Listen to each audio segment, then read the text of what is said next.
자, 먼저 사건, 사고 소식부터 좀 전해드려야 될 것 같아요. 어제 저녁에 대전 국가정보자원관리원 전산실에서 불이 나서 국가전산망이 마비가 됐습니다. 10시간 만에 큰 불은 일단 잡혔는데 완진까지는 시간이 더 걸릴 것으로 지금 보이고 있습니다. 옆에 염건웅 유원대 행정소방행정학과 교수님 나오셨는데 일단 현재 이 시각, 이 현재 상황이 어떤지 먼저 좀 말씀해 주세요. 네, 일단은 어제 오후 8시 15분께 네. 그 국가정보자원관리원, 이제 국정자원이라고 약어로 쓰는데요. 예. 대전 본원 그 전산실 내에 리튬 배터리에서 이제 발생한 화재가 이어졌고요. 예. 10시간 정도 지금 지난 상태에서 오전 중에 지금 초진이 됐어요. 오전 6시 30분께 이제 소방당국에서 초진을 완료했고 8시 40분께 오전 8시 40분께 다시 또 재발을 했었습니다. 이게. 그렇습니다. 네, 그래서 네. 옥내 소화전을 이용해서 또 재진압을 했는데요. 지금은 이제 완진이 된 걸로 보이고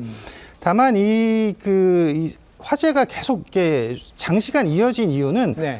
리튬 이온 배터리가 이제 폭발해서 이제 화재가 발생했기 때문에 그러거든요. 네. 우리가 그 이전에 많이 봤던 그 뭐 전기차 화재라든지 뭐 또 이천에서 있었던 리튬 이온 배터리 공장 화재를 보셨겠지만 예. 리튬 이온 배터리 같은 경우는 이게 이제 열폭주 현상에 의해서 이 화재가 발생을 하게 되는데 예. 이 열폭주 같은 경우는 이제 배터리가 손상돼서 양극과 음극이 직접 닿으면서 짧은 시간 안에 이제 온도가 네. 최대 섭씨 1000도까지 오르는 현상을 말하거든요. 그래서 이런 열폭주 현상이 나타나게 되면 사실은 기존에 있는 그런 소화기라든지 장비로 이 그 화재를 제압하기가 굉장히 어렵습니다. 예. 그래서 이제 소방에서도 이산화탄소 소화기나 할로겐 소화기 등으로 예. 가스 소화 설비를 이용해서 산소 공급을 차단하는 방식을 사용하거든요. 네. 근데 이제 근본적으로는 이 연소를 차단하는 것은 굉장히 어렵기 때문에 우리가 그 전기차 화재가 났을 때도 소방에서 많이 고안해낸 방법이 그 차량을 그 수조 안에 담아버리는 거거든요. 네. 그래서 이제 이 열폭주가 끝나고 이 화재가 리튬 이온 배터리 열폭주가 끝날 때까지 기다리는 방법밖에 없어요. 그래서 네. 어제 그런 어떤 제한 사항들 때문에 이런 그 화재 진압이 좀 어려운 상황이었다고 볼 수 알겠습니다. 있죠. 지금 아까 완진이라고 말씀해 주셨는데 완진까지는 저희가 아직 그 확인을 못한 것 같아요. 완진이 됐는지는 모르겠고 1차적으로 불길은 잡혔다. 여기까지가 저희가 확인된 거니까 그거를 좀 스튜디오에서 한번 확인을 해 주셨으면 좋겠고요. 자, 정부가 이제 오늘 오전에 위기경보를 경계에서 심각으로 격상을 했습니다. 그러니까 불길이 잡혔는데도 심각으로 단계를 올렸어요. 그 이유는 뭐라고 볼 수 있습니까? 여기 지금, 그러니까 방금 앵커 말씀하셨지만 리튬 배터리 이제 화재 특성상 이제 진화 작업이 빠르게 이루어지지 못했고요. 예. 그러니까 시스템 이제 복구는커녕 오늘까지도 이제 피해 현황 파악을 위한 내부 진입조차도 어려운 상태였습니다. 안에 있는 그런 그 화재가 계속 지금 연기라든지 열기가 안에 예. 있었기 때문에 소방 당국도 이제 진입하기가 어려운 상태다라고 지금 이야기를 하고 있고요. 네. 그러니까 이제 이런 상황이 어떤 시스템을 작동할 수 있는지, 어떤 시스템을 먼저 복구해야 되는지 이런 것들을 판단하는 것조차 어렵게 하고 있거든요. 예. 그런데 지금 여기에 이제 연결된 이제 국가 정보 업무 시스템 망이 지금 647개가 가동이 중단된 걸로 알려져 있잖아요. 그러니까요. 지금도. 그래서 예. 이런 상황들 때문에 단계를 지금 상향한 것으로 보입니다. 알겠습니다. 다시 한번 말씀드리면 완진까지는 잠깐 조금 더 시간이 필요한 것으로 지금 전해지고 있습니다. 다시 한번 제가 확인해서 말씀을 드리고요. 그런데 리튬 배터리가 서버 분리를 위해서 배터리를 지하로 옮기려다가 지금 폭발했다는 것으로 지금 전해지고 있습니다. 그런데 이 배터리와 서버 사이의 공간 간격, 지금 화면에 나오고 있습니다만 60cm였다는 거 아니에요? 야, 이러면 더 취약한 거 아니었는지 서버하고 너무 가까이 있는 건 아닙니까? 지금 일단은 그 배터리는 좀 이격시키는 게 당연히 좋은 겁니다. 그렇겠죠. 그래서 이거 뭐 규정도 좀 찾아봐야 되겠지만 당연히 네. 리튬이온 배터리는 화재 위험이 높기 때문에 어제 네. 만약에 그 이전 작업을 지하로 이전하는 그 작업을 했다라고 하면 이 지금 직원이 지금 한 명이 있었다라고 알려져 있거든요. 시스템 관리업체 직원이 한 명이 있었는데 네. 이런 작업은 좀 안전 관리자라든지 또는 뭐 2인 이상의 작업자가 함께 했으면 더 좋았지 않았을까라는 생각을 하고 있고요. 왜냐하면 화재가 발생했을 때 뭐 예를 들어 지금 이산화탄소 소화기나 할로겐 소화기 등을 비치한 상태에서 바로 좀 이제 진압을 했다라고 하면 네. 화재가 좀 더 커지거나 더 번지지 않았을 가능성도 있기 때문에 이런 부분에서 좀 안전에 주의를 기울이지 않았나 이런 좀 아쉬움이 좀 남는 대목입니다. 알겠습니다. 염 교수님께서 잠깐 언급을 해주셨습니다만 이 국가정보자원관리원 일종의 이 국가 데이터센터 역할을 하는 곳입니다. 우리나라 전산망의 심장부라고 할 수 있습니다. 이번 화재로 647개의 정부 업무 시스템이 중단이 되면서 국민의 불편 지금 이어지고 있죠. 정부 관계자의 이야기를 한번 직접 들어보시죠. 지금 현재 우선순위와 관련돼서는 우체국 금융 우편 이런 것들이 지금 당장 아까도 말씀드린 것처럼 불편을 초래하는 부분이고요. 또 정부24처럼 대국민들이 많이 쓰는 사이트들도 우선 복구 순위가 될 것 같습니다. 지금 직접 들어보셨습니다만 들으신 것처럼 우체국, 금융, 우편, 이 생활 밀접형 서비스에서 큰 불편을 지금 겪고 있는 상황입니다. 특히 택배 물량이 몰리는 이 추석 연휴를 앞두고 있어서 우체국 서비스가 마비가 되면서 우편 대란 이게 지금 예고가 되고 있는 상황이죠. 우리 권상희 평론가님. 네, 그렇습니다. 시민 불편이 불가피해졌다라고 네. 말씀드릴 수밖에 없는데요.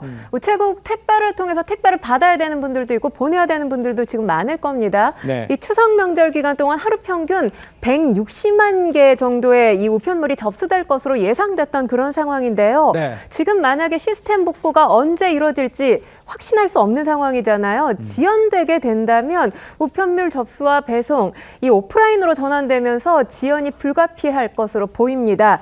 우정사업본부에 따르면 지금 우편 접수 배송 처리를 오프라인으로 운영 중이라고 목소리를 냈고요.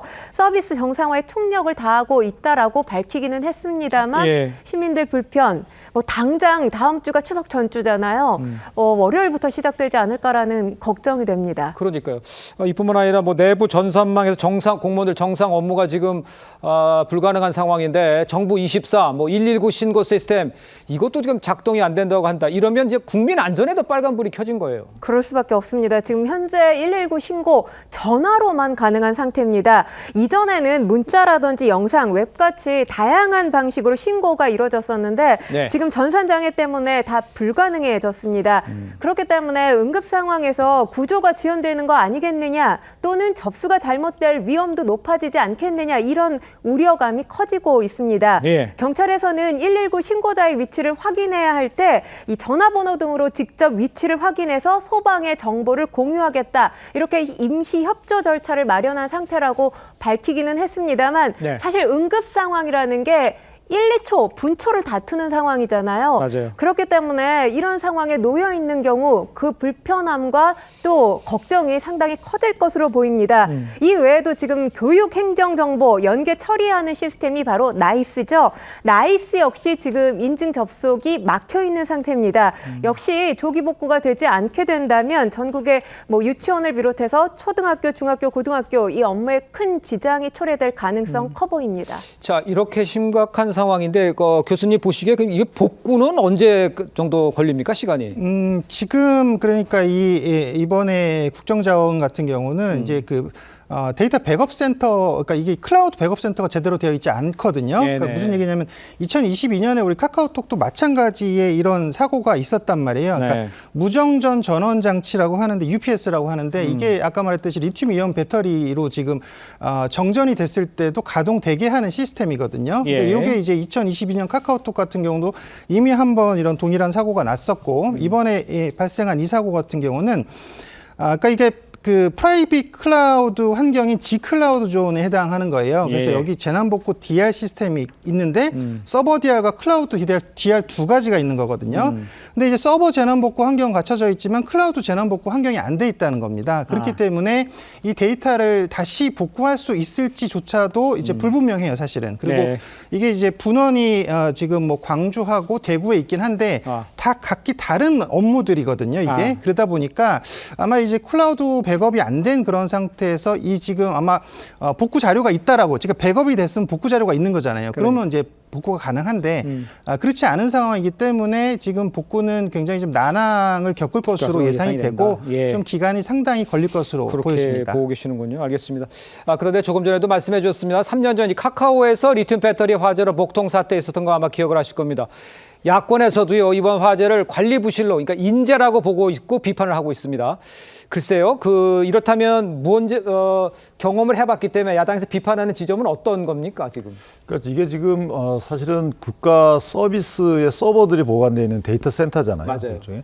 그러니까 굉장히 중단 없이 작동이 돼야 되는데 지금 보니까 시설 작업하다가 일부 문제가 생겼고 그 문제가 확산되는 걸 방지하기 위해서 자의적인 셧다운을 시킨 것 같아요.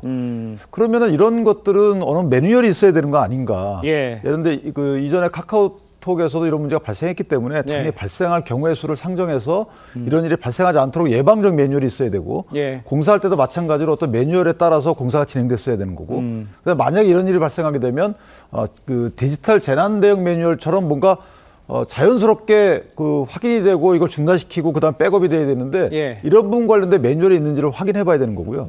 그다음에 이제 대통령께서도 마찬가지로 이런 일이 발생했을 경우에 대통령께 보고되는 시기까지 얼마나 걸렸는지를 한번 점검해 볼 필요가 있어요. 그러니까. 어떤 내용으로 어떤 원인과 그다음에 어떻게 앞으로 대책이 어떤 것인지에 대해서 바로 대통령께 보고가 돼야 되는 거잖아요. 그래야지 컨트롤할 수 있는 것인데 그와 관련된 여러 가지 매뉴얼이 있는지 또 없으면 또 보완해야 되고 마지막으로 지금 이와 같이 이제 국가 IT 관련된 그 구축 어떤 공사와 관련돼서는 네. 이전에는 중소기업이 많이 참여했잖아요. 그래서 이전에 2023년도에 그런 문제가 생겨가지고 대기업의 문호를 개방해서 예. 안전성 위주로 이 공사를 시작했는데 그럼 기존에 2024년도 이전에 구축됐던 데에서는 저희가 보완을 했느냐 이 부분도 한번 따져봐야 될 필요가 있는 것이죠. 알겠습니다. 그래서 만약에 보완이 안 됐다 그러면 그 부분은 차제에 다 보완을 해야 되지 않을까 싶습니다. 알겠습니다.